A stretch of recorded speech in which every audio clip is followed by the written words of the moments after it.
Good evening. Voice आसुची? Yes ma'am आसुची। Good evening ma'am. Good evening.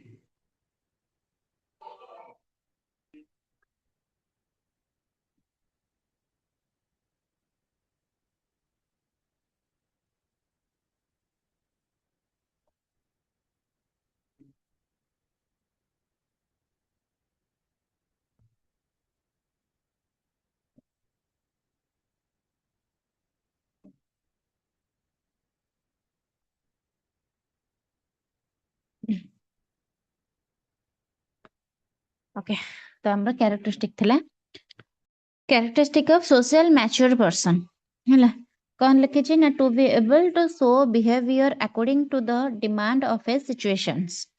कौन कहला ना गोटे ए सोशल मैच्योरिटी पर्सन कौन करथा है ना सिचुएशन रा डिमांड अनुसार हैला गोटे जे कि सोसाइटी को देखी छी जानी छी सोसाइटी केमती रहिबार अछि जानी सब कथा जानी छी गोटे मैच्योर पर्सन टे सिचुएशन रा डिमांड अनुसार बिहेवियर देखाई थाए हैला देखै पारे से केउ स्थिति रे केमिति बिहेव करबा उचित कौन कहवा उचित केमिति टाइप रो तार बिहेवियर को नेगेटिव वे देखेबा उचित कि पॉजिटिव वे रे देखेबार उचित से सब दिन से मैच्योरली पूरा बुझी जाई थाए कैरेक्टरिस्टिक हमर सोशल मैच्योर पर्सन रो कोन से सोसाइटी को भलो भाबरे बुझिची तो सेति पय to able to show behaviour according to demand of the situation सब सिचुएशन को देखि कि डिमांड देखि कि सोसाइटी रो तो सेही वाला टाइप रो बिहेवियर देखाई थाए।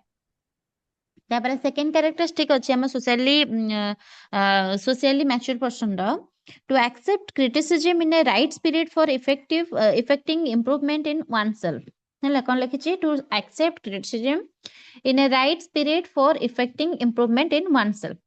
तो से कौन करते हैं ना क्रिटिसिज्म को राइट स्पिरिट रे एक्सेप्ट करे हैला एवं निजो कौन करे ना इम्प्रूव करबा पय एहा को यूज करथा है।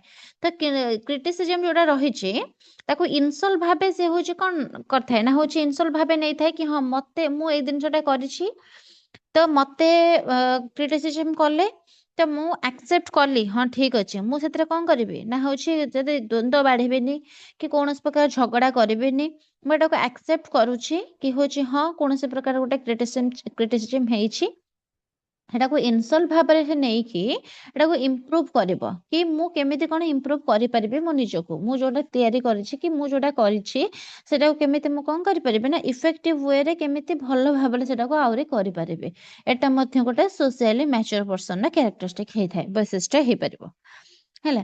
तापर कहिला कि to perform the duties of a citizen तो कौन ना गोटे सोशल मैच्योर पर्सन गोटे गुड सिटीजन भाबरे निजर ड्यूटीज को सब परफॉर्म करथाए निजर कर्तव्य कौन अच्छी सेटा को भलो भाबरे बुझिकी भलो भाबरे से कौन करथाए ना परफॉर्म करथाए तर लॉ रूल सोशल रेस्पॉन्सिबिलिटी ए सब को से कौन करथाए ना रेस्पेक्ट दे हैला रेस्पेक्ट देकी आगु को से केमिति कोन काम हेई परिबो से सब से करथाए। तापर लिखिछि not to follow anyone blindly से कहा को कौन ना अंध भाव फॉलो करे नहीं कि इंडिपेंडेंट थिंकिंग और रीजनिंग ये सॉरी इंडिपेंडेंट थिंकिंग और रीजनिंग तार रहे जोटा कि राइट रॉन्ग विचार करिबारे डिसीजन नेबारे सब बेले कौन हे थाए ना होछि कहा पर डिपेंड हे जाए नहीं कहा पर कौन ना होछि सब बेले भूल कुहे नहीं कि सब बेले समस्त को ठीक कुहे नहीं तो अंध भाव विश्वास न करिकी कहा को फॉलो न करिकी इंडिपेंडेंट थिंकिंग रखे रीजनिंग एबिलिटी रखे कोटा राइट और कोटा रॉन्ग डिसीजन नबारे हैला बुझिबारे सॉरी बुझिबारे तापर लिखिला treating of personal interest and as secondary तो कौन कहला ना से कहूँ कि से पर्सनल इंटरेस्ट को सब कौन ना सेकेंडरी रखिकी ग्रुप इंटरेस्ट किंबा सोशल वेलफेयर को इम्पोर्टेंट देता है निजर इंटरेस्ट कौन अच्छी है निजे कौन इच्छा करुच्ची से सब को सब से सेकेंडरी ही कहे सेकेंडरी ही रखे आउ सब कौन करता है ग्रुप रे कौन चाहूंट ग्रुप रे कौन आग को करने को चाहूंट कि ग्रुप रो इंटरेस्ट कौन रही सोसाइटी रो वेलफेयर कौन चाहूँगी से सब को से माने अधिक इम्पोर्टेंट दे थांते। तापर कहिछि कोन ना able to take decision and proper action in critical situations तो कौन ना क्रिटिकल सिचुएशन रे से डिसीजन नेबा प्रॉपर एक्शन नेबार क्षमता रखिथाए केबे भी पैनिक करे नाही କେବେ ବି ଡରି ଯାଏନି, କେବେ ବି ଅସ୍ତବ୍ୟସ୍ତ ହୋଇ ପଡେନି। କିଛି ଗୋଟେ କ୍ରିଟିକାଲ ସିଚୁଏସନ ଆସିଛି ତ କେମିତି ମୁଁ ଭଲ ଭାବରେ ତାକୁ ସଲ୍ଭ କରିବି, କେମିତି ସେଥିରେ ଡିସିସନ ନେବି, ପ୍ରପର ଆକ୍ସନ କେମିତି ନେଇ ହବ, ସେଇ ସବୁ କ୍ଷମତାକୁ ସେ ବିଲ୍ଡ ଅପ୍ କରିଥାଏ। ତ ଆପରେ ଦେଇଛି କଣ ନା ଆଡଜଷ୍ଟମେଣ୍ଟ ୱିଥ ଫେଲୋ ମେମ୍ବର୍ସ। କଣ ଫେଲୋ ମେମ୍ବର୍ସ ତ କଣ ନା ସେ ଫେଲୋ ମେମ୍ବର ସହିତ ଯେ ସବୁ ମେମ୍ବର ମାନେ ସବୁ ଥାଆନ୍ତି ସେମାନଙ୍କୁ ଆଡଜଷ୍ଟ କରିପାରନ୍ତି। କେମିତି ନା କୋଅପରେସନ ରଖିକି, ଅଣ୍ଡରଷ୍ଟାଣ୍ଡିଂ ରଖିକି ତାଙ୍କ ସହିତ ବିହେଭିୟର ରଖିଥାନ୍ତି ଭଲ। ହେଲା, ଏସବୁ ହଉଛି କଣ ନା ତାଙ୍କର ମୁଖ୍ୟ ମାନେ ଇଏ ଯୋଉଥିପାଇଁ କି ସେ କଣ ନା ହଉଛି ସବୁ ମେମ୍ବରଙ୍କ ସହିତ ଆଡଜଷ୍ଟ ହେଇକି ଚଳିପାରେ। ଯଦି ଆଡଜଷ୍ଟ କୋଉ ପ୍ରକାର କରିବନି, ତାକୁ କେମିତି କଣ ରହିବାର ଅଛି, କଣ କରିବାର ଅଛି, ସବୁବେଳେ ଯଦି ସେ କହିବ କି ନାଇଁ ମୁଁ ଏଇଟା ଚାହୁଁଛି, ଏଇଟା ହବା ଦରକାର, ଆଉ ମୁଁ ତା ସହିତ ରହିପାରିବିନି, ଆଡଜଷ୍ଟ କରିପାରିବିନି, ଏଇଟା ନୁହଁ। ସେଟା କଣ କରେ ନା ଗୋଟେ ସୋସିଆଲି ମ୍ୟାଚୁର ପର୍ସନ ଏଇଟା ହଉଛି କଣ ନା ଆଡଜଷ୍ଟମେଣ୍ଟ ଶିଖି ଯାଇଥାଏ। ହେଲା, ସବୁ ସିଚୁଏସନ କୁ ନେଇକି, ସବୁ ପିଲାମାନଙ୍କୁ ନେଇକି ଆଡଜଷ୍ଟ କରିକି ଚଳି ପାରୁଥାଏ। ବୁଝିପାରିଲ? Yes, ma'am. ତାପରେ ଆସିବା ୟୁନିଟ୍ 4। ୟୁନିଟ୍ 4 କଣ ଦେଇଛି ନା ଆଡୋଲେସେନ୍ସ ଆଜ ଏ ପିରିୟଡ ଅଫ ଟ୍ରାନଜିସନ। ଏଟା ଦେଖିଥିଲେ ତା ପୂର୍ବଟା କଣ ଆମର ଚାଇଲ୍ଡହୁଡ ରେ ଦେଖିଲେ। ଚାଇଲ୍ଡହୁଡ ରେ କଣ ଯାଉଛି, ଚାଇଲ୍ଡହୁଡ ରେ କେମିତି ଗୋଟେ ପିଲାଟେ ତାର ମେଣ୍ଟାଲ ଡେଭଲପମେଣ୍ଟ କେମିତି ହଉଛି, କଗ୍ନିଟିଭ ଡେଭଲପମେଣ୍ଟ କେମିତି ହଉଛି, ସୋସିଆଲ ଡେଭଲପମେଣ୍ଟ କେମିତି ହଉଛି, ଲାଙ୍ଗୁଏଜ ଡେଭଲପମେଣ୍ଟ କେମିତି ହଉଛି, ତାର କଣ କଣ କୋଉ କୋଉ ଗୁଣ ରହିଛି ଯୋଉଟା କି ତାର ଚାଇଲ୍ଡହୁଡ ରେ ସେ ସବୁ ଜିନିଷ ଘଟୁଛି। ଗୋଟେ ପିଲାଟେ କେମିତି କେମିତି ସିଚୁଏସନକୁ ନେଇକି ହ୍ୟାଣ୍ଡେଲ କରୁଛି, ତାର ଷ୍ଟେଜେସ୍ କଣ ରହିଛି, ମେଥଡ କଣ ରହିଛି, ସବୁ ଜିନିଷ ଆମେ ଦେଖିଲେ ୟୁନିଟ୍ 3 ରେ। ଏବେ ଆସିଲା କଣ ୟୁନିଟ୍ 4 ଯୋଉଥିରେ କି ଆଡୋଲେସେନ୍ସ ବିଷୟରେ ଦେଲା। ହେଲା, ତ କଣ ନା ଆଡୋଲେସେନ୍ସ ଆଜ ଏ ପିରିୟଡ ଅଫ ଟ୍ରାନଜିସନ। ତାতে ଦେଲା କଣ ନା କ୍ୟାରେକ୍ଟରିଷ୍ଟିକ୍ସ ଆଣ୍ଡ ନିଡ୍ ଇନ୍ ଆଡୋଲେସେନ୍ସ। ତ ହଉଛି ଆଡୋଲେସେନ୍ସ ପିରିୟଡ କୁ ଆମେ ଟ୍ରାନଜିସନ ପିରିୟଡ ମଧ୍ୟ କହିଥାନ୍ତି। ତାର କ୍ୟାରେକ୍ଟରିଷ୍ଟିକ ଆଉ ତାର ନିଡ୍ ସବୁ କଣ ରହିଛି ସେ ସବୁ ଦେଖିବା। ହେଲା, ତାର ଫର୍ଷ୍ଟ ଦେଇଛି ହଁ କୁହ। ମ୍ୟାମ୍ ଯୋଉ ନେକ୍ସଟ କ୍ଲାସରେ କଣ ଟିକେ ପଢେଇଲେ ଟିକେ ଖାଲି କହିଦେଇଥାନ୍ତେ, ମୁଁ କ୍ଲାସ ଟା କରିପାରିଲିନି। ପ୍ରିଭିୟସ କ୍ଲାସରେ କଣ ପଢା ହେଲା? ଆଜ୍ଞା, ଟିକେ ଖାଲି କହିଦିଅନ୍ତୁ। ହଁ, ପ୍ରିଭିୟସ କ୍ଲାସରେ ଆମେ ଏଇଟା ପଢିଲେ କହୁଛି।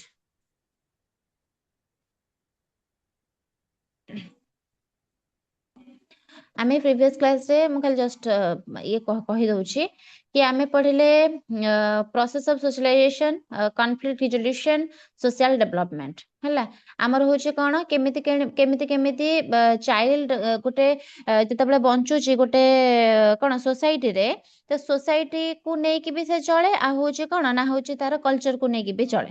ତ ସୋସାଇଟି ଅଲଗା, କଲଚର ଅଲଗା। କଲଚର କହିଲା ମାନେ କଣ ନା ତାଙ୍କର ଯେତେକ ସବୁ ସୋସାଇଟିର ଯେତେକ କଣ ଅଛି ନା ରୁଲ ରେଗୁଲେସନ ଅଛି, କେମିତି କଣ ଷ୍ଟାଇଲ ଅଫ ଲିଭିଂ ଅଛି, ସେ ସବୁ ଜିନିଷ କୁହାଯାଏ। ଆଉ ସୋସାଇଟି କହିଲା ମାନେ ହଉଛି କଣ ଗୋଟେ ଆସୋସିଏସନ, ଯୋଉଟା ସେଟା ହଉଛି ସୋସାଇଟି ବୋଲି କୁହାଯାଏ। ତ ଚାଇଲ୍ଡ ଡିଫରେଣ୍ଟ ଇଏରେ ସୋସିଓ କଲଚରାଲ କଣ୍ଟେକ୍ସଟ ଦେଇକି ଚାଲି ଆସେ। ଏଇଟା ଦେଖିଥିଲେ। ତାପରେ କଣ ତାପରେ କଣ ଦେଖିଥିଲେ ନା ହଉଛି ପ୍ରୋସେସ ଅଫ ସୋସିଆଲାଇଜେସନ, ଯୋଉଟା କି conflict resolution and social development. କେମିତି କନଫ୍ଲିକ୍ଟ ରିଜୋଲ୍ୟୁସନ ଆସୁଛି, ଯେମିତି କି ଦ୍ୱନ୍ଦ୍ୱ ଆସିଲା, ଆମେ ଦ୍ୱନ୍ଦ୍ୱକୁ କେମିତି ପ୍ରତିବାଦ କରିବା। ତ ବହୁତ ସାରା କମିଟି ସବୁ ଗଠନ କରାଯାଉଛି, ଯୋଉଥିରେ କି ଶାନ୍ତିପୂର୍ଣ୍ଣ ଭାବରେ କିଛି ଗୋଟେ ପ୍ରୋବ୍ଲେମ ଟା ସଲ୍ଭ ହେଇପାରୁଛି, ସେ ଜିନିଷ ଦେଖିଥିଲେ। ତାପରେ ସୋସିଆଲ ଡେଭଲପମେଣ୍ଟ କେମିତି ହେଇପାରିବ ରିଜୋଲ୍ୟୁସନ ଦ୍ୱାରା, କାହିଁକିନା ଆମେ ଯଦି ସୋସାଇଟିକୁ ଉପରକୁ ନବା ପାଇଁ ଚାହୁଁଛନ୍ତି, ସୋସାଇଟିକୁ ଯଦି ଆମେ ଚାହୁଁଛନ୍ତି କି ନା କିଛି ବି ପ୍ରୋବ୍ଲେମ ନ ହଉ, ସବୁବେଳେ ଆଗକୁ ଆଗକୁ ଚାଲୁ, ତ ସେଥିପାଇଁ କନଫ୍ଲିକ୍ଟ ରିଜୋଲ୍ୟୁସନ ନିହାତି ହିଁ ଦରକାର। ଯଦି ଆମେ କନଫ୍ଲିକ୍ଟ ରିଜୋଲ୍ୟୁସନ ନ ଆଣିବା, ତାହେଲେ ଆମର କଣ ନା ହଉଛି ସବୁବେଳେ କନଫ୍ଲିକ୍ଟ ହେଇ ହେଇ ଚାଲିବ, ଦ୍ୱନ୍ଦ୍ୱ ବଢିବ, ଲୋକମାନେ କଣ ନା ମାରପିଟ ହେଇକି ଏମିତି ଇଏ କରିବେ, କଣ ଅଶୁଦ୍ଧ ଭାଷା ସବୁବେଳେ ଖରାପ ବ୍ୟବହାର କରିବେ। ତ ସେଥିପାଇଁ ଆମର ହଉଛି କଣ ନା କନଫ୍ଲିକ୍ଟ ରିଜୋଲ୍ୟୁସନ ନିହାତି ଆବଶ୍ୟକ। ଏଇଟା ପଢିଥିଲେ। ତାପରେ ତାର କ୍ୟାରେକ୍ଟରିଷ୍ଟିକ ସବୁ କଣ, ଯେମିତି କି ଆମେ କୌଣସି ପ୍ରକାରର ଜଣଙ୍କର ସୋସିଆଲାଇଜେସନ ହଉଛି ବୋଲି ଆମେ କେମିତି ଜାଣିବା। ସୋସିଆଲାଇଜେସନ ଆମକୁ ଦେଖାଯାଏନି, ଏଟା ଭିଜିବଲ ନୁହେଁ, କିନ୍ତୁ ଆମେ କଣ କରନ୍ତି ନା ହଉଛି ଗୋଟେ ପିଲାଟିର ବିହେଭିୟର ଯେତେବେଳେ ଚେଞ୍ଜେସ୍ ଆସୁଛି, ତାକୁ ଦେଖିକି ଆମେ ଜାଣିପାରନ୍ତି କି ହଁ ୟାର କୌଣସି ପ୍ରକାର ସୋସିଆଲାଇଜେସନ ହଉଛି। ସୋସିଆଲାଇଜେସନ କଣ ନା ସୋସାଇଟିରେ ଯାହା ରୁଲ ଆଣ୍ଡ ରେଗୁଲେସନ ସବୁ ଅଛି, ସେ ରୁଲ ଆଣ୍ଡ ରେଗୁଲେସନକୁ ଆମେ ବୁଝିବା, ସବୁ ମାନେ କଣ ବୁଝିବା, ନଲେଜ ଗେନ୍ କରିବା, गेन कर सारा पर जब आम निजे अप्लाई करवा से हूँ सोशलाइजेशन प्रोसेस। जदि आम देखुं कि सोसाइटी रे गोटे बुढ़ा बुढ़ा बुढ़ी बहुत सारा दिन अच्छा जोटा कि कौन खाया पीवा पाऊना आम जाए कौन ना साहस सहानुभूति कले समस्ते करें देखुं तो आम जानिले कि हाँ यहाँ सोसाइटी प्रति गोटे भल कमटे कि भल लगुच आमको देखिए सोसाइटी प्रति एमती करवा दरकार जिते आम से कहते सोशलाइजेशन हो सोशलाइजेशन गोटे प्रोसेस जोटा कि पूरा अनवरत भाव में जारी रहे है। तापर आम मेथड देखी आम रियल लाइफ रे केमिति आम नॉलेज को यूज करि परिबा सब बेले नुहे कि आम बुकिश नॉलेज को देखिबा सेटा हो रियल लाइफ नॉलेज को हमको देखिया पई पड़े। सोशल फोर्स सब बहुत सारा अच्छा जमीन कि टीचर्स अच्छा पीयर्स ग्रुप मान अच्छा स्टूडेंट्स सॉरी फैमिली अच्छी से सब हमको फोर्स करती बुझाती कि हाँ एमती एमती करवा दरकार एमती एमती सोसाइटी चलवा दरकार ए जिनस आम पढ़ी तापर प्रोसेस ऑफ सोशलाइजेशन पढ़ी प्राइमरी सोशलाइजेशन और सेकेंडरी सोशलाइजेशन। प्राइमरी सोशलाइजेशन कहला माने जोटा कि प्रथम जन्म रु वर्ष पर्यंत आम प्राइमरी सोशलाइजेशन कहते प्राइमरी सोशलाइजेशन कहले कौन ना इनफांट माने जो फैमिली रे रुहंती फैमिली रु जहाँ जहाँ सब शिखती जतक कॉग्निटिव स्किल होगला लैंग्वेज होगला जहाँ सब इनफांट शिखे सब जगह प्राइमरी सोशलाइजेशन कहवा। सेकेंडरी सोशलाइजेशन कौन ना जतक हूँ एडोलेसेंस माने शिखती एडल्टहुड माने शिखती से माने काठर शिखती ना हूँ स्कूल ठार शिखती पीयर ग्रुप मान शिखती जोटा कि रेस्ट ऑफ लाइफ जहाँ रहा तो सबू जाक आम सेकेंडरी सोशलाइजेशन गला है। कॉन्फ्लिक्ट रिजोल्यूशन विषय तो मुझे कहली कॉन्फ्लिक्ट रिजोल्यूशन पढ़ी तार एडवांटेजेस सब कौन अच्छी जोटा कि आमर समस्त पर्सनालिटी डेवलपमेंट कराया साहाय्य कर कोऑर्डिनेशन करने साहाय्य कर गोटे ग्रुप रे। डिसएडवांटेजेस कौन ना जदि आम अधिक आम डिपेंडेड हो कॉन्फ्लिक्ट रिजोल्यूशन उपर ताहले होची कौन सब बड़े माइंड रहिबो कि हाँ आमे किछि एठी करबुनी आमर कौन से प्रकार निज माने कथा नाही आमे सब तांको ऊपर डिपेंड करबो कौन से कम्युनिटी ही जहाँ आमको राय दब आमे किछि कहबो नाही एटा गोटे डिसएडवांटेजेस रे जीव जो थरे कि स्ट्रेस अधिक बढ़िबो रिलेशनशिप खराब हबो एटा गोटे डिसएडवांटेजेस हमर कॉन्फ्लिक्ट रिजोल्यूशन रो। तापर पढ़ितले स्टेजेस ऑफ सोशल डेवलपमेंट जोटा कि isolated play parallel play social play. Isolated play कहला माने आम यहाँ बुझे जोटा कि आइसोलेट हो जाती एका एका खेलती जमती कि पिला माने कौन करेंगे ना सांगसाथी जिते आसिक बस था पाखे से समस्त बैकआउट करके निजे निजे ही खेल क्या अनेब ना। पैरेलल प्ले रे कौन पढ़ी ना गोटे पिलाटे खेलुव ता पाखे आसिक सांगसाथी मैंने बसी थे कितु से देखुवे कि हाँ एम उपस्थित अच्छा तथापि से कौन कर नजर दौन निजे निजे निजे निजे ही खेलुव। सोशल प्ले कौन जोटा कि सब बेले पिला मान सहित खेलवा गोटे सोसाइटी सहित माने बुझा खेलवा जोटा कि आम 6 ରୁ 12 जाए सोशल प्ले रे जाऊे। पैरेलल प्ले जोटा कि 3 ରୁ 4 रे जाऊे। आइसोलेटेड प्ले जोटा कि 0 ରୁ 2 वर्ष जाए जाऊे। ये स्टेजेस ऑफ सोशल डेवलपमेंट है। तापर characteristic of social mature person जोटा कि एबे हमें पढ़ुचंते हे गला रिकल। आज्ञा मैम जो माने भी पढ़ी थिला से मानकर भी टिके टिके रिकल हे गला।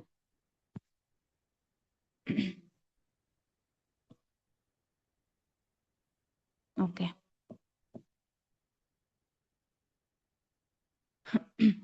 यूनिट 4 कौन देछि ना एडोलेसेंस जेमिति आमे चाइल्डहुड पढ़िले सेमिति एडोलेसेंस रे भी सब दिन केतक अछि देखिबा।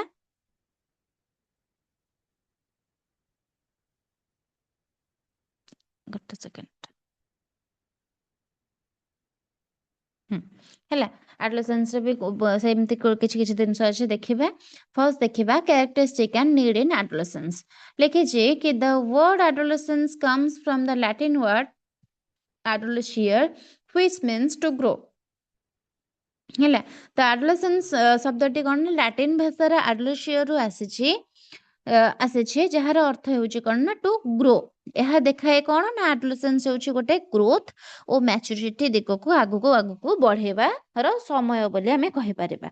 मैच्योरिटी आड़ को जिते आम आगु बढ़ु था से पीरियडटा ही एडोलेसेंस पीरियड बोली से कहते टू ग्रो। तापर कहला एटा निहाती लिखिबो हैला क्वेश्चन जदि एडोलेसेंस किछि आसुछ ए दिन से लिखिबो कि the word adolescence comes from the Latin word adolescere which means the to grow हैला। अच्छा तापर होची कोन ना होची adolescence represent a period of rapid growth and development which emerges from later childhood to early adulthood त कोन कहूची ना adolescence हेउची गोटे later childhood और early adulthood मध्य थिबा गोटे transition period हैला जोटा कि हमर कोन ना होची later childhood केते रु केते जाउथला केते जाउथला हम 6 to 12 6 to 12 6 to तो 12 6 to 12 हमर जाउची later childhood एपट हमर adulthood होची कोन ना adolescence रो परे हैला तो सेते मझी पीरियड ता हमर adolescence आसुची तो सेते पे एटा होची गोटे कोन ना ट्रांजिशन पीरियड कोठू कोठी के ट्रांजिशन होउची से ना हमर adolescence जोटा later childhood रो adulthood को ट्रांजिशन होउची तो ए स्टेज रे हमर कोन ना रैपिड ग्रोथ होई थाए आ रैपिड डेवलपमेंट भी होई थाए तो चाइल्ड कौन करे ना धीरे धीरे एडल्ट वर्ल्ड दिगो को मूव करଥାଏ किंतु से संपूर्ण भाव में एडल्ट होई न थाए संपूर्ण भाव में से एडल्ट होई नथिबा तो जस्ट मूव करथबो तो एही कारण रो ही एहा को ट्रांजिशन स्टेज बोली कहा जाय मन रखिबा एटा ट्रांजिशन स्टेज कहिबार कारण होचे कोन काहे कि ना से लैटर चाइल्डहुड रो हमर एडल्टहुड आर को गति करूची धीरे धीरे हैला तापर लिखिला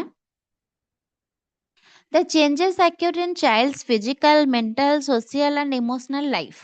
ଏହି ପିରିୟଡ ରେ child physical mental social emotional life ରେ ଗଭୀର ପରିବର୍ତ୍ତନ ଆସେ ହେଲା ବହୁତ ହି ଇନଡେପ୍ଥ ତାଙ୍କର ଚେଞ୍ଜେସ୍ ଆସେ ଫିଜିକାଲ ଚେଞ୍ଜ ହୁଏ ଯେମିତି କି ହାଇଟ୍ ୱେଟ୍ ଏସବୁ ଇନକ୍ରିଜ ହୁଏ ଭଏସ ରେ ମଧ୍ୟ ଚେଞ୍ଜେସ୍ ଆସେ ହେଲା ଆମର କୌଣସି ପ୍ରକାର ମେଣ୍ଟାଲ ଚେଞ୍ଜେସ୍ ବି ହୁଏ ହେଲା ଯେପରି ଆମର ଥିଙ୍କିଂ ପାୱାର ହେଇଗଲା ରିଜନିଂ ପାୱାର ହେଇଗଲା ଏସବୁ ବଢେ ଆମର ସୋସିଆଲ ଚେଞ୍ଜେସ୍ ମଧ୍ୟ ହୁଏ ଯେପରିକି ଆମର ପିୟର ଗ୍ରୁପ ଇନଫ୍ଲୁଏନ୍ସ ରେ ଆମେ ଆସନ୍ତି ହେଲା ସାଙ୍ଗସାଥୀଙ୍କ ମେଳରେ ରୁହନ୍ତି ତାଙ୍କ ଇନଫ୍ଲୁଏନ୍ସ ହୁଅନ୍ତି ତାଙ୍କ କଥାରେ ଇମୋସନାଲ ଚେଞ୍ଜେସ୍ ମଧ୍ୟ ହୁଏ ଯେମିତିକି ମୁଡ ସୁଇଙ୍ଗ ହୁଏ ଏଇ ଟାଇମରେ ବହୁତ ସାରା ହେଲା ସବୁ କଥାରେ ଏକା ସାଙ୍ଗରେ ଏଠି ଆମର କଣ ହେଇଥାଏ ନା ଚେଞ୍ଜ ହୋଇଥାଏ ତ ସେଥିପାଇଁ ଏକୁ କଣ କୁହାଯାଉଥିଲା या पूर्व आम पढ़ी कि आम जेहेतु सब प्रकार चेंजेस होउचे सब प्रकार डेवलपमेंट होउची ग्रोथ होउची सेतिपय को प्रकार स्टेज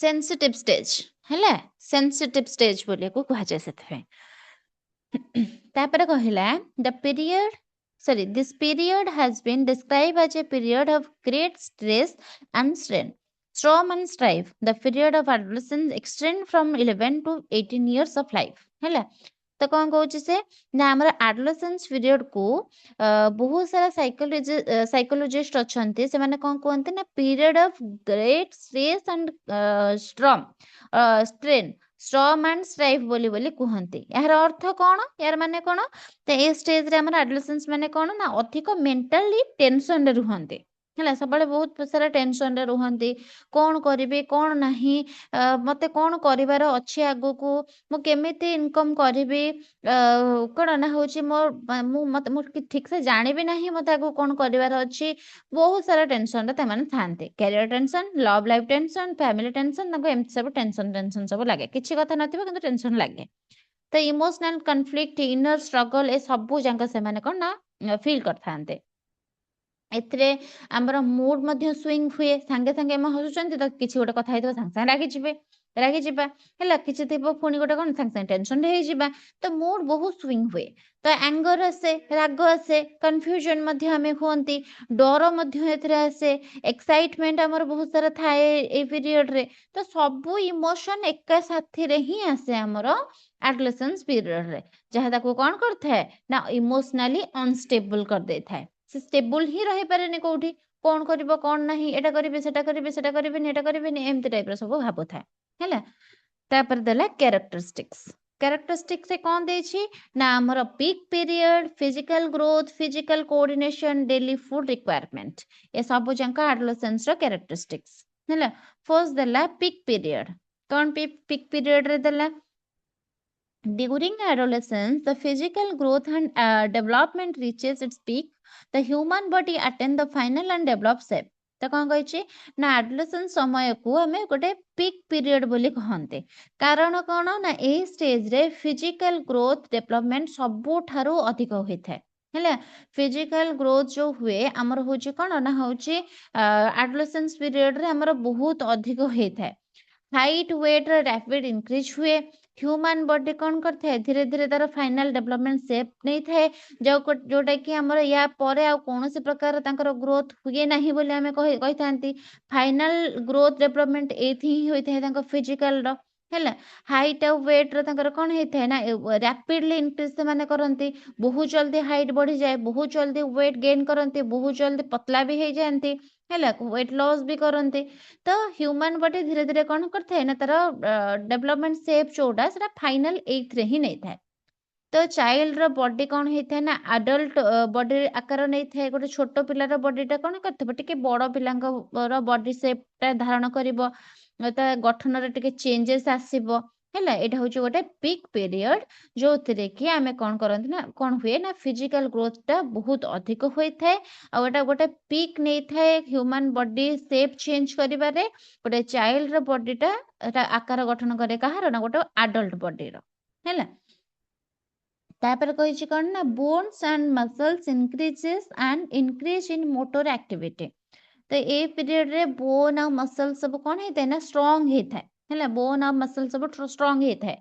स्केलेटल सिस्टम डेवलप होता है। मसल मास इंक्रीज हुए आमर एथरे जहाँ फल कौन होता है ना स्ट्रेंथ आसे स्टामिना आमर आसे बहुत सारा स्टामिना बहुत अधिक आसला आम किसी गोटे जिनस करपारती भलसे आम किसी गोटे ध्यान दे पारती गोटे जिनस तो ए पीरियड रे ही एटा होता है।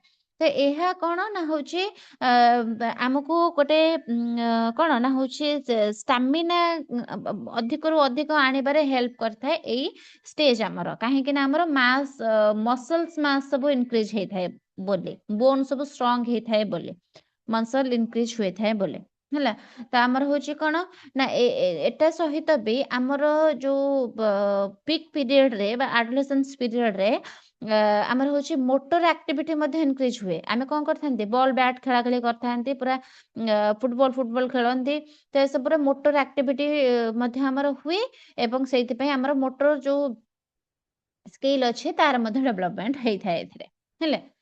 तापर आसला फिजिकल ग्रोथ पिक पीरियड बुझी पारल तो आगे मैम। आगे मैम। फिजिकल ग्रोथ कहूचे adolescence is a period of marked physical growth which is increase in both height and weight. तो एडोलेसेंस होचे गोटे मार्क्ड फिजिकल ग्रोथ रो पीरियड।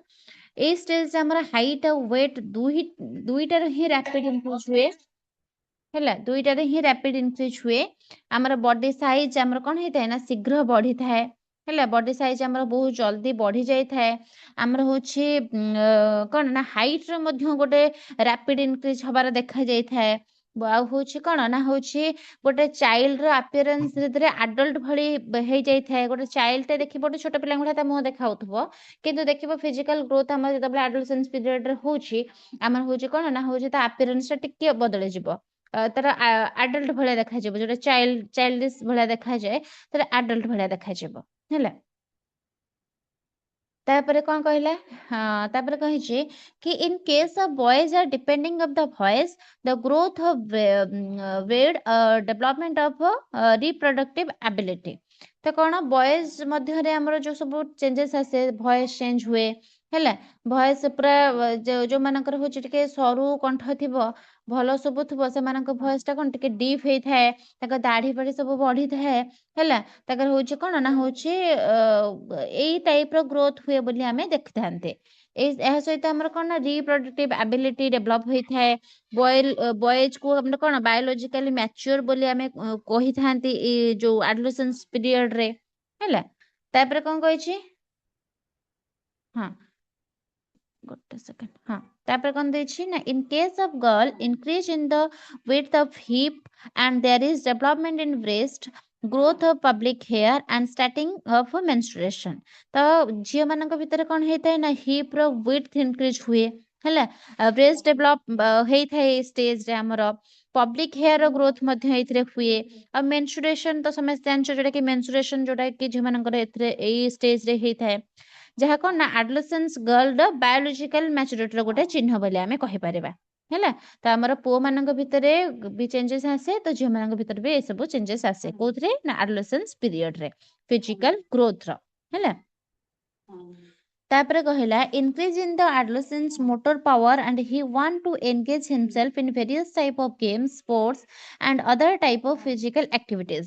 ତ କଣ ନା adolescence ରେ ଆମର କଣ ନା motor power ର ସବୁ increase ହୁଏ, ଯେମିତି କି ମସଲ ସବୁ ଷ୍ଟ୍ରଙ୍ଗ ହେବାକୁ ଲାଗେ। adolescence ମାନେ ସ୍ପୋର୍ଟସ, ଗେମ୍, ରନିଂ, ଜମ୍ପିଂ, ଅନ୍ୟ ଫିଜିକାଲ ଆକ୍ଟିଭିଟିଜରେ ନିଜକୁ କଣ କରିଥାନ୍ତି ନା ଏନଗେଜ କରିବାକୁ ସବୁବେଳେ ଚାହାନ୍ତି। ତ ଏନର୍ଜି ଲେଭେଲ ଏଥିରେ ସବୁବେଳେ ହାଇ ଥାଏ। ଛୋଟ ପିଲାମାନେ ଥକି ଯାଆନ୍ତି କିନ୍ତୁ ଏମାନେ ଥକନ୍ତିନି, ବହୁତ ଏନର୍ଜି ଲେଭେଲ ବହୁତ ହି ହାଇ ଥାଏ। ମୁଭମେଣ୍ଟ ଅଧିକ, ମୁଭମେଣ୍ଟ ମଧ୍ୟ ବହୁତ ସାରା କରିଥାନ୍ତି ଯୋଉଟା କି ସେମାନଙ୍କୁ ଆକ୍ଟିଭ ବନେଇଥାଏ ସବୁବେଳେ। ହେଲା, ଏଇଟା ଥିଲା ଆମର କଣ ନା ଫିଜିକାଲ ଗ୍ରୋଥ। ହେଲା, ଫିଜିକାଲ ଗ୍ରୋଥ ଯୋଉଟା କି ଆମର ହଉଛି ଆଡୋଲେସେନ୍ସ ପିରିୟଡରେ ଏଗୁଡାକ ହୋଇଥାଏ। ମୋଟର ପାୱାର ଆମର ହଉଛି ଷ୍ଟ୍ରଙ୍ଗ ହେଇଥାଏ। ଭେରିୟସ୍ ଟାଇପର ଗେମ୍ ସେମାନେ ଏଥିରେ ଖେଳିଥାନ୍ତି, ସ୍ପୋର୍ଟସ ସବୁ ଖେଳିଥାନ୍ତି, ଯାହାଦ୍ୱାରା ସେମାନେ ଫିଜିକାଲି ପୁରା ଆକ୍ଟିଭ ରୁହନ୍ତି। ଆଉ ହଉଛି ସେମାନଙ୍କର କଣ ନା ହଉଛି ଆଡୋଲେସେନ୍ସ ପିରିୟଡରେ ଯେମିତି କି ବଏଜ ମାନଙ୍କର ଆଉ ଗର୍ଲସ ମାନଙ୍କର ବହୁତ ସାରା ଫିଜିକାଲ ଇମ୍ପ୍ରୁଭମେଣ୍ଟ ମଧ୍ୟ ହୋଇଥାଏ ସେମାନଙ୍କର। ହେଲା, ଏସବୁ ଜିନିଷ ଆମେ ପଢିଲେ ଫିଜିକାଲ ଗ୍ରୋଥରେ। ତାପରେ ଆସିଲା ଫିଜିକାଲ କୋଅର୍ଡିନେସନ। Physical coordination କଣ କହୁଛି ନା physical coordination become adequate for highly skilled sports such as track, volleyball and tennis. Late mature may still be handicapped by poor coordination. Controlled and graceful movement is possible for activities like swimming and dancing. ତ କଣ କହିଲା ନା ସେ କହୁଛି କି ଆଡୋଲେସେନ୍ସ ପିରିୟଡରେ ଆମର physical coordination ଧୀରେ ଧୀରେ ଆଡିକୁଏଟ ହୋଇଯାଏ। ହେଲା, ଫିଜିକାଲ କୋଅର୍ଡିନେସନ ଆସ୍ତେ ଆସ୍ତେ କଣ ଆଡିକୁଏଟ ହୁଏ। ଆମର ମସଲ୍ସ ହେଲା, ନର୍ଭ ସିଷ୍ଟମ ହେଲା, ସେନ୍ସ ଅର୍ଗାନ ସବୁ ହେଲା, ଏସବୁ ଭିତରେ କଣ ନା ବେଟର କୋଅର୍ଡିନେସନ ଡେଭଲପ ହୁଏ। ଯାହାଫଳରେ କଣ ହୁଏ ନା ଆଡୋଲେସେନ୍ସ ହାଇଲି ସ୍କିଲ୍ଡ ସ୍ପୋର୍ଟସ ଯେପରିକି କୌଣସି ପ୍ରକାର ଟ୍ରାକ୍ ଇଭେଣ୍ଟ ହେଇଗଲା, ଭଲିବଲ ହେଲା, ଟେନିସ୍ ହେଇଗଲା, ଏସବୁ ଭଳି ଗେମର କଣ ନା ହଉଛି ଭଲ ପରଫର୍ମ କରନ୍ତି। ସେମାନଙ୍କର ଯେହେତୁ ମୋଟର ସ୍କିଲ୍ ଅଧିକ ଭଲ ଅଛି, ଏ ଷ୍ଟେଜରେ ମସଲ ଷ୍ଟ୍ରଙ୍ଗ ଅଛି, ନର୍ଭ ସିଷ୍ଟମଟା ଭଲ ଅଛି, ସେନ୍ସ ଅର୍ଗାନ ଭଲ କାମ କରୁଛି। ତ ଏସବୁ ସେଥିପାଇଁ ହେଲ୍ପ କରୁଛି କଣ, ଏସବୁ ଭଲ ମାନେ ଭଲ ଭଲ ଗେମ୍ ଖେଳିବା ପାଇଁ, ଭଲ ଭଲ ପରଫର୍ମ କରିବା ପାଇଁ। ସେଥିରେ କଣ ନା ହଉଛି ସ୍ପିଡ, ବାଲାନ୍ସ, ଆକ୍ୟୁରେସି, ଟାଇମିଂ ଏ ଷ୍ଟେଜରେ ଆମର ଇମ୍ପ୍ରୁଭ ହେଇଥାଏ। ଆମେ ଧର ଦୌଡ଼ା ପ୍ରତିଯୋଗିତା ହଉଛି, ସେ ପୁରା କଣ ନା ସ୍ପିଡଲି ପୁରା ଦୌଡ଼ା ଶିଖି ଯାଇଥିବ ସେତେବେଳେ।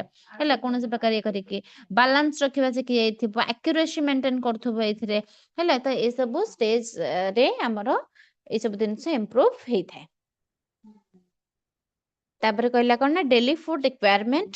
ତ ଡେଲି ଫୁଡ ରିକ୍ୱାରମେଣ୍ଟ କଣ ନା typical daily requirements are 3,200 calories for boys and 2,800 for girls. As much as 10 hours of sleep may be desirable. Dental care is one of the most common physical needs. ତ କଣ ସେ କହୁଛି ନା adolescence period ରେ ଆମର ବଡିର growth ଆଉ energy demand ଖୁବ ଅଧିକ ଥାଏ। ହେଲା, ସେମାନେ ଯୋଉ ହିସାବରେ କାମ କରନ୍ତି, ଯୋଉ ହିସାବରେ ତାଙ୍କର ହଉଛି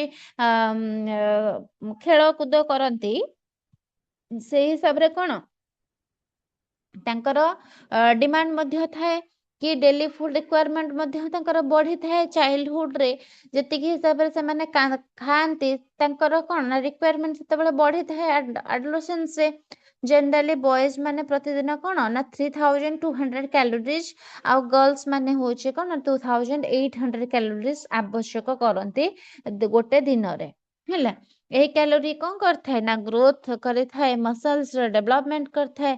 ଡେଲି ଫିଜିକାଲ ଆକ୍ଟିଭିଟିଜ ପାଇଁ ଯାହା ହେଲେ ବି ଏତିକି କ୍ୟାଲୋରି ତାଙ୍କର ଦରକାର। ବଏଜ ମାନେ ଯେହେତୁ ଅଧିକ ପରିଶ୍ରମ ଭଳିଆ କାମ କରିଥାନ୍ତି ବା ଖେଳକୁଦ କରିଥାନ୍ତି, ଅଧିକ ତାଙ୍କର ହଉଛି କ୍ୟାଲୋରି ଯାଏ, ତ ସେଥିପାଇଁ ସେମାନେ ଅଧିକ କ୍ୟାଲୋରି ଗେନ୍ କରନ୍ତି ବା ଚାହାନ୍ତି। ହେଲା,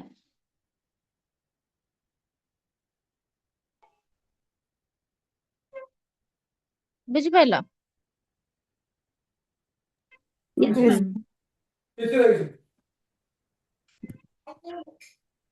ତାପରେ କହିଲା ତାପରେ କହିଛି କି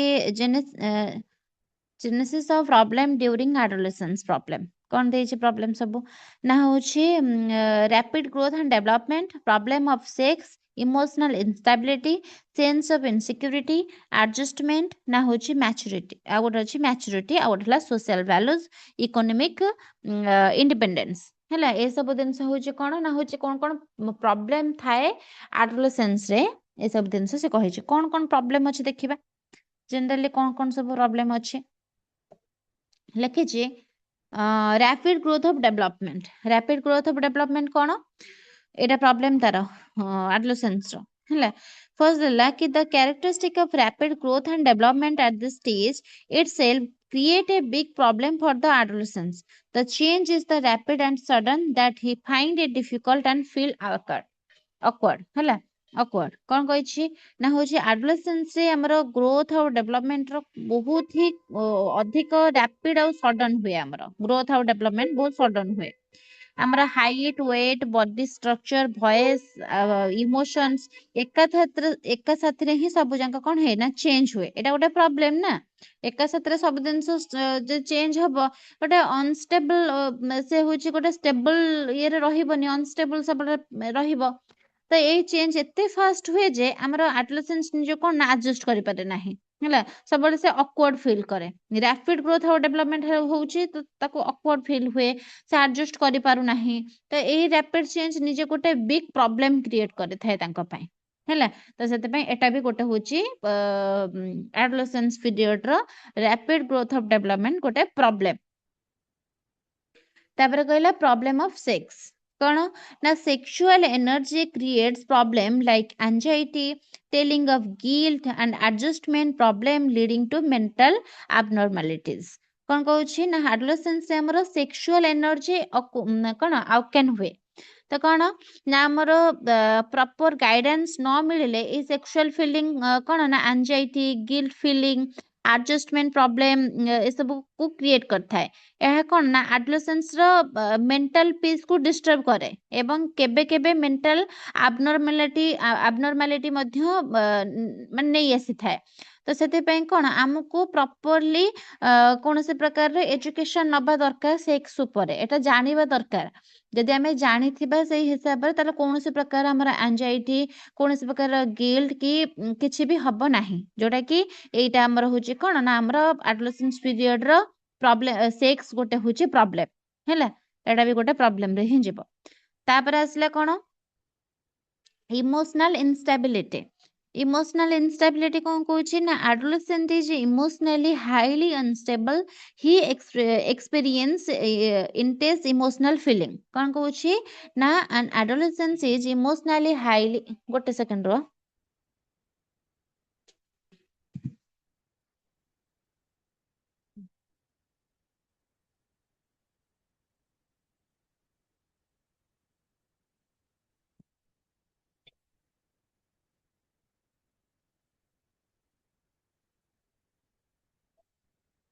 हाँ हाँ नहीं कह हैला। तो कौन कही ना हूँ पढ़ोले मो इमोशनल इनस्टेबिलिटी। हाँ कौन कहला कही कहूँ an adolescent is emotional highly unstable, he experiences intense emotional feelings. तो से कहूँ कि एडोलेसेंस इमोशनली हाईली अनस्टेबल थाए हमरो, से कौन ना इंटेंस इमोशनल फीलिंग को एक्सपीरियंस करिथाए। कौन एटा ना होची it is a period of emotional imbalance, stress and storm. ए पीरियड को हमें कौन कही कि इमोशनल इम्बालांस बोली कहंती, स्ट्रेस आउ स्ट्रॉम बोली कहंती। सब बेले टेंशन रे रहिबा हैला, माने मेंटली केबे भी कौन होची कि सब बेले बैलेंस रे रहिबनी, सब बेले हमें कौन इम्बालांस रे रहिबा, केते बेले को कथा को नै कि मन दुख करबा कि को कथा को नै गोटे बेसी भाबी देबा, टेंशन को पळै जिबा। ए पीरियड रे ए सब थाए। तो इमोशनल इनस्टेबिलिटी हमरो गोटे प्रॉब्लम एडोलेसेंस पीरियड रो। तापर कहला हाँ तापर कहला it develops more in the adolescence period. Emotional instability हमर कोन ना एडोलेसेंस पीरियड रो गोटे अधिक हमर डेवलप हे जाय थाए। आमे जते बेले चाइल्डहुड रे थांते सेते बेले एते मात्रा रे हमर इमोशनल इनस्टेबिलिटी न थाए, टोटाल तो न थाए। ओ सेटा खेला खेली रे पूरा मजे थांते, सेमानकर ए सब माइंड रे किछ न थाए। जते बेले हमर कोन ना एडल्टहुड को जानते सेते बेले भी हमर इमोशनली इनस्टेबिलिटी हमर न थाए। जोटा कि हमर अधिक मात्रा रे एडोलेसेंस पीरियड रे एटा कोन ना होची अधिक हे जाई थाए हैला अधिक एटा होची बढ़ी जाई थाए रैपिडली एटा बढ़े तापर कहला कोन ना sense of insecurity The adolescents have physical, intellectual, emotional need, and the children at the adolescent stage are depend upon their parents for the fulfillment of their needs. ତ କ'ଣ ନା ଆଡୋଲେସେନ୍ସ ମାନେ ସେମାନେ କ'ଣ ନା ହଉଛି ତାଙ୍କର ଫିଜିକାଲ ଇଣ୍ଟେଲେକ୍ଚୁଆଲ ହେଇଗଲା ଇମୋସନାଲ ହେଇଗଲା ଯେତେ ପ୍ରକାର ନିଡ୍ ସବୁ ତାଙ୍କର ଥାଏ ହେଲା ଯେତେ ପ୍ରକାର ତାଙ୍କର ହଉଛି ଦରକାର ଥାଏ ଜିନିଷ ସେ ସବୁ ପାଇଁ ସେମାନେ କ'ଣ ନିଡ୍ ପୂରଣ ପାଇଁ ସବୁବେଳେ ସେ ପ୍ୟାରେଣ୍ଟସ୍ ମାନଙ୍କ ଉପରେ ଡିପେଣ୍ଡ ରୁହନ୍ତି ମତେ ଖାଇବା ଦରକାର ପ୍ୟାରେଣ୍ଟସ୍ ଅଛନ୍ତି କୌଣସି ପ୍ରକାର ଇମୋସନାଲି ମୁଁ କ'ଣ ମନ ଦୁଃଖ ଅଛି କ'ଣ ଅଛି ତ ପ୍ୟାରେଣ୍ଟସ୍ ବି ସେ ପାଇଁ ବି ଡିପେଣ୍ଡ ସେମାନେ ଥାଆନ୍ତି ସବୁ କ୍ଷେତ୍ରରେ ସେ ପ୍ୟାରେଣ୍ଟସ୍ ମାନଙ୍କ ଉପରେ ଡିପେଣ୍ଡ ଥାଆନ୍ତି ସେତେବେଳକୁ ସେ କିଛି ବି ରୋଜଗାରକ୍ଷମ ହେଇନଥାନ୍ତି ଇଣ୍ଡିପେଣ୍ଡେଣ୍ଟ ହେଇନଥାନ୍ତି ହେଲା ତେବେ କହିଛି if this need are completely ignored sense of insecurity develops and which can develop psychological problem ତ କ'ଣ କହିଲା ନା ଯଦି ହେଲା ଯଦି ଏହି ନିଡ୍ ସବୁ ଇଗ୍ନୋର କରାଯାଏ ତାଙ୍କର ଯାହା ସବୁ ଇଣ୍ଟେଲେକ୍ଚୁଆଲ ନିଡ୍ ହେଲା ଇମୋସନାଲ ହେଲା କି କୌଣସି ପ୍ରକାର ଫିଜିକାଲ ହେଲା ଯଦି କୌଣସି ପ୍ରକାର ଏ ନିଡ୍ର ଯଦି ଇଗ୍ନୋର କରାଯାଉଛି ପ୍ୟାରେଣ୍ଟସ୍ ଯଦି ଇଗ୍ନୋର କରୁଛନ୍ତି ତେବେ କ'ଣ ତାଙ୍କର ସେନ୍ସ ଅଫ୍ ଇନସିକ୍ୟୁରିଟି ଡେଭଲପ ହେଇଯିବ ହେଲା ଏଇ ଇନସିକ୍ୟୁରିଟି କ'ଣ ନା ଫ୍ୟୁଚରରେ ସାଇକୋଲୋଜିକାଲ ପ୍ରୋବ୍ଲେମର କାରଣ ମଧ୍ୟ ହେଇଯିବ ସେ ଆଗକୁ କ'ଣ କରିବେ ମତେ କେହି ପଚାରିଲେନି ମତେ ଘରେ କହିଲେନି କିଛି ମୋ ଘରେ ମତେ ମାନୁନାହାନ୍ତି ମୋ ନିଜର ବୋଲି ଏମିତି ଟାଇପ୍ର ତାଙ୍କ ମାଇଣ୍ଡରେ ହବ ମାଇଣ୍ଡରେ ପଶିବ ଯୋଉଟା କି ସାଇକୋଲୋଜିକାଲ ପ୍ରୋବ୍ଲେମ ଆଗକୁ ହେଇପାରେ ଫ୍ୟୁଚରରେ ଇନସିକ୍ୟୁରିଟି ଫିଲ୍ କରିବେ ସେମାନେ ଭାବେ କି ମୋ ଘର ଲୋକ ମୋ ପାଇଁ ଜମା ବି ଷ୍ଟାଣ୍ଡ ନେଉନାହାନ୍ତି ମତେ ଇଗ୍ନୋର ପୁରା କରିଦଉଛନ୍ତି ହେଲା ଏଟା ବି ଗୋଟେ ପ୍ରୋବ୍ଲେମ କୋଉଟା ନା ସେନ୍ସ ଅଫ ଇନସିକ୍ୟୁରିଟି ତାପରେ ହଉଛି ଆଡଜଷ୍ଟମେଣ୍ଟ ମଧ୍ୟ ଗୋଟେ ପ୍ରୋବ୍ଲେମ କ'ଣ କହିଲା ନା a balance personality is a well adjusted personality and individual is required to adjust to his total environment ହେଲା କ'ଣ କହୁଛି ନା a balance personality is a well adjusted personality କ'ଣ ନା ହଉଛି ଆଡୋଲେସେନ୍ସରେ ଇଣ୍ଡିଭିଜୁଆଲକୁ ତାଙ୍କର ଟୋଟାଲ ଏନଭାୟରମେଣ୍ଟ ସହିତ କ'ଣ କରିବାକୁ ପଡେ ନା ଆଡଜଷ୍ଟ କରିବା ପାଇଁ ପଡେ ହେଲା ଏନଭାୟରମେଣ୍ଟରେ କ'ଣ ଚାଲିଛି କ'ଣ ନାହିଁ ତାକୁ ଦେଖିକି ତାକୁ ଖାପ ଖୁଆଇକି ଚଳିବା ପାଇଁ ପଡେ ଆମେ ତାଙ୍କ ସହିତ ତାପରେ କ'ଣ କହୁଛି ନା adolescence face adjustment problem with their parents family members teachers educational institution society etc ତ କ'ଣ କହିଛି ନା ଆମର ପ୍ୟାରେଣ୍ଟସ୍ ହେଇଗଲେ ଫ୍ୟାମିଲି ମେମ୍ବର୍ସ ହେଇଗଲେ ଟିଚର୍ସ ହେଇଗଲେ ଏଜୁକେସନାଲ ଇନଷ୍ଟିଟ୍ୟୁସନ ହେଇଗଲା ସୋସାଇଟି ହେଇଗଲା ଏ ସବୁ ସହିତ ଯୋଉମାନେ ଆଡୋଲେସେଣ୍ଟ ମାନେ ପିଲାମାନେ ତ ଆଡଜଷ୍ଟମେଣ୍ଟ କରିବେ ପ୍ରୋବ୍ଲେମକୁ ଫେସ୍ କରିବା ଶିଖିଯିବେ ଏଇଥିରେ ଏଥିରେ କ'ଣ ନା କନଫ୍ଲିକ୍ଟିଂ ଏକ୍ସପେକ୍ଟେସନ ଏଇ ପ୍ରୋବ୍ଲେମକୁ କ'ଣ କରିଥାଏ ନା ବଢେଇଥାଏ ଯଦି ସେ କ'ଣ କହିବ କି ହଉଛି ନାଇଁ ମତେ ଯଦି ଏଟା ପଚାରିଲେ ନାହିଁ ମତେ ଯଦି ମୋ ଫ୍ୟାମିଲି ମତେ ପଚାରୁନାହାନ୍ତି ତାହେଲେ ମୁଁ କ'ଣ କରିବି ନା ହଉଛି ଗୋଟେ କନଫ୍ଲିକ୍ଟ କରିବି ହେଲା କନଫ୍ଲିକ୍ଟ କରିବି ଗୋଟେ ସାଙ୍ଗଟେ ମତେ କାହିଁ ଏମିତି କହିଲା ମୁଁ ତା ସାଙ୍ଗରେ ଝଗଡା କରିବି ହେଲା ଏଇ ସବୁ ଜିନିଷକୁ କ'ଣ ଏଇ ସବୁ ଜିନିଷ ହିଁ ପ୍ରୋବ୍ଲେମକୁ ବଢେଇବାରେ ସାହାଯ୍ୟ କରେ କିନ୍ତୁ ବହୁତ ପିଲା ଅଛନ୍ତି ଯୋଉମାନେ କି ଏମାନଙ୍କ ସହିତ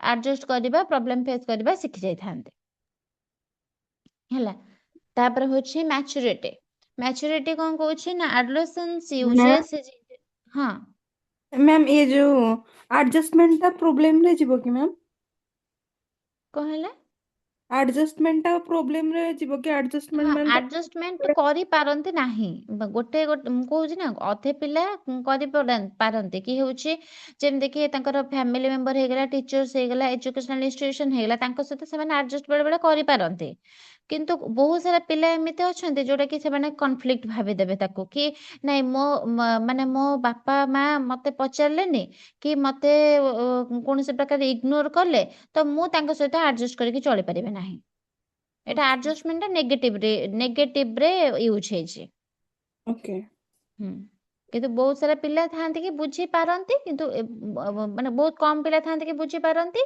କିନ୍ତୁ ଯଦି ବହୁତ ସାରା ପିଲା ଥାଆନ୍ତି କି ବୁଝିପାରନ୍ତିନି କାହିଁକି ବୁଝିପାରନ୍ତିନି କାହିଁକି ନା ତାଙ୍କ ଉପରେ ଦେଖ ଗୋଟେ ସେନ୍ସ ଅଫ ଇନସିକ୍ୟୁରିଟି ପଳେଇ ଆସେ ବୋଲି ଯଦି ଇନସିକ୍ୟୁରିଟି ପଳେଇ ଆସୁଛି ମୋ ଫ୍ୟାମିଲି ପ୍ରତି ମୋ ସାଙ୍ଗସାଥି ପ୍ରତି କି ମୋ ଟିଚର୍ସ ମାନଙ୍କ ପ୍ରତି ତାହେଲେ ମୁଁ ତାଙ୍କ ସହିତ ଆଡଜଷ୍ଟମେଣ୍ଟ କରିପାରିବି ନାହିଁ ହେଲା ତାପରେ ହଉଛି ମ୍ୟାଚୁରିଟି ମ୍ୟାଚୁରିଟିରେ କ'ଣ କହିଲା ନା ହେଉଛି adolescent uses his intelligence to solve their problems. ତ ଆଡୋଲେସେଣ୍ଟ କ'ଣ କରିଥାନ୍ତି ନା ନିଜ ଇଣ୍ଟେଲିଜେନ୍ସ ୟୁଜ୍ କରିକି ପ୍ରୋବ୍ଲେମକୁ ସଲ୍ଭ କରିବାକୁ ଚେଷ୍ଟା କରିଥାନ୍ତି ହେଲା। ନିଜର ଇଣ୍ଟେଲିଜେନ୍ସ ଯାହା ଥାଏ ସେଟା ହେଉଛି କରିକି ଚେଷ୍ଟା କରିଥାନ୍ତି କି ସଲ୍ଭ କରିବା ପାଇଁ। ତାପରେ କହିଲେ କି but if he lack of experience and maturity, if affect his judgment and he become confused ହେଲା। ତ କ'ଣ କହିଲା କି ମ୍ୟାଚୁରିଟି ତାଙ୍କର ପଳେଇ ଆସିଥାଏ ସେଇ ଟାଇମରେ, ତ ସେମାନେ କ'ଣ କରିଥାନ୍ତି ପ୍ରୋବ୍ଲେମ ସଲ୍ଭ କରିଥାନ୍ତି ଆଡୋଲେସେନ୍ସ ମାନେ ତାଙ୍କ ଇଣ୍ଟେଲିଜେନ୍ସକୁ ୟୁଜ୍ କରିକି। କିନ୍ତୁ ଯଦି ଆଡୋଲେସେନ୍ସ ମାନଙ୍କର ଏଇ ସୋସିଆଲ ଭ୍ୟାଲୁକୁ ଫଲୋ କରିବାକୁ କୁହାଯାଏ, ସେମାନେ କ'ଣ ନା ହେଉଛି ରିଜନ ବୁଝିପାରନ୍ତିନି କ'ଣ କରିବେ କ'ଣ ନାହିଁ, କି କ'ଣ ନା ହେଉଛି ସେମାନଙ୍କୁ କୁହାଯିବେ କି ଏଇ ସୋସିଆଲ ଭ୍ୟାଲୁକୁ ତମକୁ ଫଲୋ କରିବା ଉଚିତ, ଏଇ ରୁଲଟା ତମ ପାଇଁ ପ୍ରଯୁଜ୍ୟ, ତମେ କଲେ ତମେ ଆଗକୁ ଭଲ ମାନେ କ'ଣ କିଛି କରିପାରିବ। ସେଠି କ'ଣ ନା ସେ ମ୍ୟାଚୁଆଲି ସେ କଥାକୁ ହ୍ୟାଣ୍ଡେଲ ଆଉ କରିପାରିବେନି, ସେମାନେ କନଫ୍ୟୁଜ ହେଇଯିବେ, ସେମାନେ ରିଜନ ଖୋଜିବେ କାହିଁକି ଏଇଟା କ'ଣ ପାଇଁ ମୁଁ ମାନିବି, କାହିଁକି କ'ଣ କରିବି ହେଲା। ତ ଆଡୋଲେସେନ୍ସ ମଧ୍ୟରେ କ'ଣ ନା ହେଉଛି ଗୋଟେ କନଫ୍ଲିକ୍ଟ କ୍ରିଏଟ୍ ହେଇଯାଏ କି ହେଉଛି ମୁଁ ଏଟାକୁ କାହିଁକି କରିବି, ଏଟା କଲେ ମୋତେ କ'ଣ ଫାଇଦା ମିଳିବ। ସେମାନେ ପୁରା କନଫ୍ୟୁଜ ହେଇକି ସେମାନେ କିଛି ବୁଝି ହିଁ ପାରନ୍ତିନି ସେ ଟାଇମରେ। ତ ବେଳେବେଳେ କ'ଣ ନା ମ୍ୟାଚୁରିଟି ତାଙ୍କୁ ବହୁତ ହେଲ୍ପ କରେ ପ୍ରୋବ୍ଲେମକୁ ସଲ୍ଭ କରିବା ପାଇଁ, ଆଉ ବେଳେବେଳେ ମ୍ୟାଚୁରିଟି ତାଙ୍କୁ କ'ଣ କରେ ନା ହେଉଛି କନଫ୍ଲିକ୍ଟ ଆଡ଼କୁ ନେଇଯାଇଥାଏ, ଯୋଉଠିକି ସେମାନେ କ'ଣ ନା ରିଜନ ଖୋଜନ୍ତି ଆଉ ସେ ଫାଲତୁ ରିଜନ ସବୁ ମାଇଣ୍ଡକୁ ଆଣିକି ସେଠି ସବୁ କନଫ୍ଲିକ୍ଟ ତିଆରି କରନ୍ତି। ମ୍ୟାଚୁରିଟି ଟୁ ଟାଇପ୍ସ ଏମିତି ହେଇପାରିବ, ଯୋଉଟା କି ସେଟା ବି ଗୋଟେ ପ୍ରୋବ୍ଲେମ କ୍ରିଏଟ୍ କରାଏ। ମ୍ୟାଚୁରିଟି ଆସେ ବୋଲି କ'ଣ ପିଲାମାନେ କ'ଣ ଆଗରୁ କ'ଣ ସେମିତି କୌଣସି ପ୍ରକାର ରିଜନିଂ ଥିଙ୍କିଂ ରଖୁନଥିଲେ, ରିଜନିଂ ଆବିଲିଟି ରଖୁନଥିଲେ, କିନ୍ତୁ ମ୍ୟାଚୁରିଟି ଯେତେବେଳେ ଆସିଲା ସେମାନେ ଅଧିକରୁ ଅଧିକ ଭାବିଲେ କାହିଁକି ମୁଁ ଏଟା କରିବି, କ'ଣ ପାଇଁ କରିବି, ମୁଁ କରିବିନି କହିକି ଏମିତି କନଫ୍ଲିକ୍ଟ ତିଆରି କରିଦିଅନ୍ତି। ମ୍ୟାଚୁରିଟି ମଧ୍ୟ ଗୋଟେ ପ୍ରୋବ୍ଲେମରେ ଯିବ। ତାପରେ ଆସିଲା ସୋସିଆଲ ଭ୍ୟାଲୁଜ। ସୋସିଆଲ ଭ୍ୟାଲୁଜ କ'ଣ କହୁଛି ନା every society has its own customs and traditions which it wants to maintain and perpetuate. Every individual has to follow these social values or social code of conduct। ତ କ'ଣ କହୁଛି ନା ପ୍ରତ୍ୟେକ ସୋସାଇଟିର ନିଜସ୍ୱ କିଛି ଗୋଟେ କଷ୍ଟମ୍ସ ଅଛି, ଟ୍ରାଡିସନ୍ସ ଅଛି, ସୋସିଆଲ ଭ୍ୟାଲୁଜ ସବୁ ଅଛି, ଯାହାକୁ ସେ କ'ଣ କରିଥାଏ ନା ହେଉଛି ରକ୍ଷା କରିବା ଆଉ ଆଗକୁ ବଢେଇବାକୁ ସବୁବେଳେ ଚାହିଁଥାଏ କି ମୋ କଷ୍ଟମ୍ସକୁ ମୁଁ ଆଗକୁ ନେବି, ମୋ ଟ୍ରାଡିସନକୁ ମୁଁ ଆଗକୁ ନେବି। ସୋସାଇଟି ଚାହେଁ କ'ଣ ନା ପ୍ରତ୍ୟେକ ଇଣ୍ଡିଭିଜୁଆଲ ଏଇ ସୋସିଆଲ ଭ୍ୟାଲୁଜ ବା ସୋସିଆଲ କୋଡ୍ ଅଫ୍ କଣ୍ଡକ୍ଟକୁ ଫଲୋ କରୁ, ଯେପରିକି ଡିସିପ୍ଲିନ ହେଇଗଲା, ରେସପେକ୍ଟ ହେଇଗଲା, ଓବିଡିଏନ୍ସ ହେଇଗଲା, କଲଚରାଲ ପ୍ରାକ୍ଟିସେସ୍ ହେଇଗଲା, ଏସବୁକୁ ସୋସାଇଟି ଚାହେଁକି ଏଟା ମଧ୍ୟ ଆଗକୁ ବଢି ବଢିକି ଯାଇଥାଉ ବୋଲି। ଦ ସୋସିଆଲ ଭ୍ୟାଲୁରେ ପ୍ରତ୍ୟେକ ସୋସାଇଟିର ନିଜସ୍ୱ କଷ୍ଟମକୁ ନିଜର ଟ୍ରାଡିସନକୁ ସୋସିଆଲ ଭ୍ୟାଲୁ ଯାହାକୁ ରକ୍ଷା କରିବା ଆଗକୁ ବଢେଇବାକୁ ସେ ଆମର ସୋସାଇଟି ଚାହେଁ। ସୋସାଇଟି ଏଟା ବି ଚାହେଁ କି ଗୋଟେ ପିଲାଟି ଡିସିପ୍ଲିନ ହଉ, ରେସପେକ୍ଟ ହଉ, ଓବିଡିଏନ୍ସ ହଉ, କଲଚର ହଉ, ଏସବୁ ହଉ।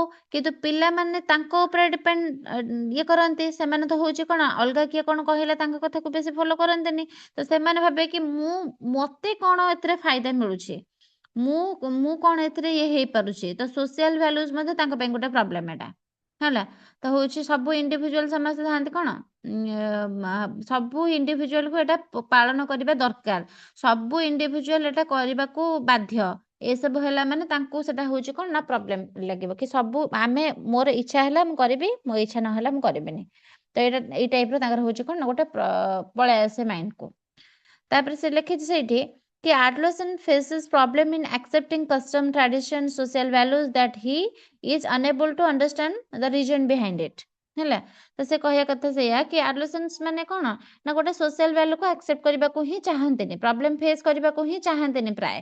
କାହିଁକି ନା ସେ ଇଣ୍ଡିପେଣ୍ଡେଣ୍ଟ ଭାବରେ ରହିବାକୁ ଚାହାନ୍ତି। ସେମାନେ ଭାବନ୍ତିନି କି ମୋତେ ସୋସାଇଟି କହିଲା ମୁଁ କାହିଁକି ତା କଥା ମାନିବି ହେଲା। ସେମାନେ ଲଜିକାଲ ଥିଙ୍କିଂ ତାଙ୍କର ଯେହେତୁ ଡେଭଲପ ହେଇଥାଏ ଏ ଷ୍ଟେଜରେ, ସେମାନେ ଲଜିକାଲି ସେମାନେ ଭାବିବେ, ବ୍ଲାଇଣ୍ଡଲି ଆକ୍ସେପ୍ଟାନ୍ସ କରିବାକୁ ସେମାନେ ଚାହାନ୍ତିନି। ମୋତେ କିଏ କହିଦେଲା ମୁଁ କରିବା ପାଇଁ ବାଧ୍ୟ, ତାହା ମୁଁ କରିବି ନାହିଁ। ମୁଁ ଏଠି ରିଜନ ଖୋଜିବି, ଲଜିକ ଲଗେଇବି କାହିଁକି ମୁଁ ଏଟା କରିବି। ତ ଏହା କ'ଣ ନା ପ୍ୟାରେଣ୍ଟସ, ସୋସାଇଟି, ଆଡୋଲେସେନ୍ସ ମଧ୍ୟରେ କ'ଣ ହେଇଥାଏ ନା କନଫ୍ଲିକ୍ଟ ହେଇଥାଏ। ପ୍ୟାରେଣ୍ଟସ କହିବ ସୋସାଇଟି ଏମିତି ଚାହୁଁନି ତୁ କରିବୁନି, ଆମେ ଭାବିବା କି କ'ଣ ଗୋଟେ ରିଜନ, ୟାର ରିଜନ କ'ଣ, ଏଟା କାହିଁକି କରିବେନି, କୋଉ ଶାସ୍ତ୍ରରେ ଲେଖା ହେଇଛି ନା କ'ଣ। ହେଲା ଯଦି ଗୋଟେ ତମେ ଦେଖ ଗୋଟେ ଆଡୋଲେସେନ୍ସ ପିରିୟଡରେ ଦେଖିବ ସମସ୍ତେ ଲଭ୍ ୱେରେ ଆସନ୍ତି ତ ଗୋଟେ ଯଦି ଅଲଗା କାଷ୍ଟରେ ଜଣେ କାହାକୁ ଗୋଟେ ଲଭ୍ କରୁଛି ସେଠି ଯେତେବେଳେ କହିବ କି ନାଇଁ ଆମ ସୋସାଇଟି ଚାହୁଁନି ଆମ ତୁ ବ୍ରାହ୍ମଣ ତୁ ଅଲଗା ଜାତିରେ ବାହା ହେଇ ପାରିବୁନି ତାକୁ ମନା କରିଦେ ସେଠୁ ସେ କଣ କରିବ ନା ଗୋଟେ କହିବ କାହିଁକି କଣ ପାଇଁ ସୋସାଇଟି ନ ଚାହିଁଲେ କଣ ହେଲା ମୋ ଇଚ୍ଛା ହେଲା ମୁଁ ବାହା ହେବି ସୋସାଇଟି କଣ କରିବ ଏଥିରେ ରିଜନ କଣ ଆମେ ସବୁବେଳେ ରିଜନ ଖୋଜନ୍ତି ଲଜିକାଲ ଥିଙ୍କିଂ କରନ୍ତି ତ ଏଠି କଣ ହୁଏ କନଫ୍ଲିକ୍ଟ ହବ ଫ୍ୟାମିଲି ଭିତରେ ପ୍ୟାରେଣ୍ଟସ୍ ମାନଙ୍କ ଭିତରେ ସୋସାଇଟି ଭିତରେ କନଫ୍ଲିକ୍ଟ ହେଲା ତ ସେଥିପାଇଁ ସୋସିଆଲ ଭ୍ୟାଲୁ ମଧ୍ୟ ଗୋଟେ ପ୍ରୋବ୍ଲେମ ହେଲା କାହାର ଆଡୋଲେସେନ୍ସ ପିରିୟଡର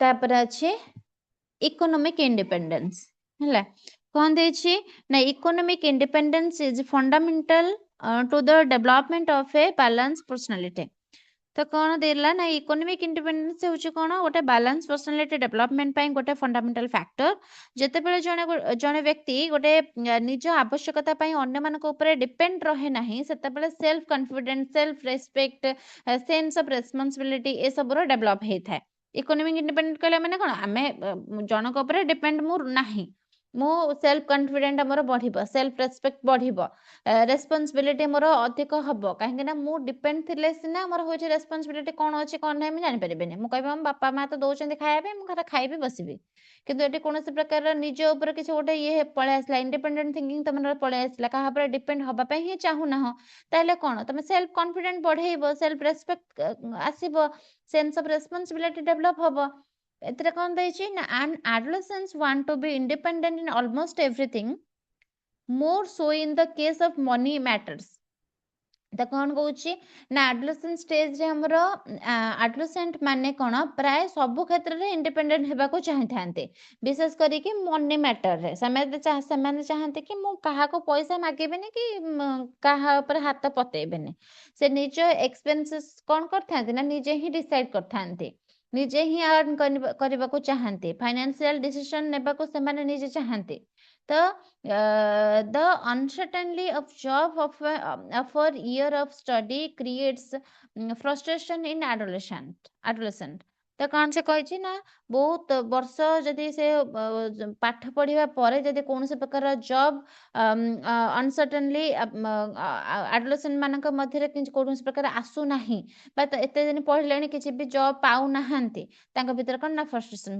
କ୍ରିଏଟ ହେଇଯିବ ଏଜୁକେସନ କମ୍ପ୍ଲିଟ କଲେ ମଧ୍ୟ ଜବ୍ ମିଳୁନାହିଁ ଅନସର୍ଟିନିଟି ତାଙ୍କର ଆସୁଛି କି ଏଇ ଯୋଉ ଅନସର୍ଟିନିଟି ତାଙ୍କର ଆସୁଛି ତାର କଣ ତାଙ୍କର ଆଞ୍ଜାଇଟି ବଢୁଛି ଷ୍ଟ୍ରେସ୍ ଆସୁଛି ଡିସଆପଏଣ୍ଟେଡ ତାଙ୍କ ଭିତରେ ହଉଛି କଣ ନା ହଉଛି ଉତ୍ପନ୍ନ ହଉଛି ସେମାନେ ଭାବୁଛନ୍ତି ମୁଁ ଏତେ ପାଠ ପଢିଲେଣି ଏତେ ଦିନ ହେଇଗଲାଣି ମୁଁ କିଛି ବି କରିପାରୁନାହିଁ ହେଲେ ତାଙ୍କ ମାଇଣ୍ଡରେ ଏଇ ସବୁ ଜିନିଷ ଚାଲେ ତ ସେଥିପାଇଁ ଆମର ଇକୋନୋମିକ ଇଣ୍ଡିପେଣ୍ଡେନ୍ସ ନା ହବା ଭଲ ଗୋଟେ କଣ ନା ହଉଛି ଆମର ସେଲ୍ଫ ରେସ୍ପେକ୍ଟ ବଢେ ସେନ୍ସ ଅଫ ରେସ୍ପନ୍ସିବିଲିଟି ଡେଭଲପ କରେ ସେଲ୍ଫ କନଫିଡେଣ୍ଟ ବି କରେ କିନ୍ତୁ ଆଡୋଲେସେନ୍ସ ମାନେ ଇକୋନୋମିକ ଇଣ୍ଡିପେଣ୍ଡେନ୍ସ ଦ୍ଵାରା ସେ କଣ ହୋଇଯାନ୍ତି ନା ପୁରା ଷ୍ଟ୍ରେସ୍ କୁ ପଳାନ୍ତି ଆଞ୍ଜାଇଟି କୁ ପଳାନ୍ତି ଆଞ୍ଜାଇଟିକୁ ସବୁବେଳେ ଭାବନ୍ତି କି ହେ ମୁଁ ଏତେ ଦିନ ପଢିଲେଣି ମୋର କିଛି ହଉନି ହେ ମୁଁ ଏତେ ଦିନ ମାନେ ଇଏ କଲେଣି କିଛି ବି ଜବ୍ ଖୋଜିଲେଣି ସେ ମିଳୁ ହିଁ ନାହିଁ ହେଲା ଏମିତି ଭାବି ଭାବିକି ସେମାନଙ୍କୁ ଆଞ୍ଜାଇଟି ଆସେ ହେଲା ବୁଝିପାରିଲ ଏତିକି ଯାଏଁ ଆଜ୍ଞା ମ୍ୟାମ୍ ଆଜ୍ଞା ମ୍ୟାମ୍ Yes, ma'am. ଆଉ କାହାର କିଛି ଡାଉଟ୍ No, ma'am. ଓକେ ଠିକ ଅଛି ମୁଁ ଟିକେ ଏଇଠି ଅଫ୍ କରିବି ସେ ଟିକେ କାମ ଅଛି ମୋର ହେଲା Okay, thank you, ma'am. Thank you thank you ma'am thank you ma'am ma'am exam ଟା କେବେ ହେବ?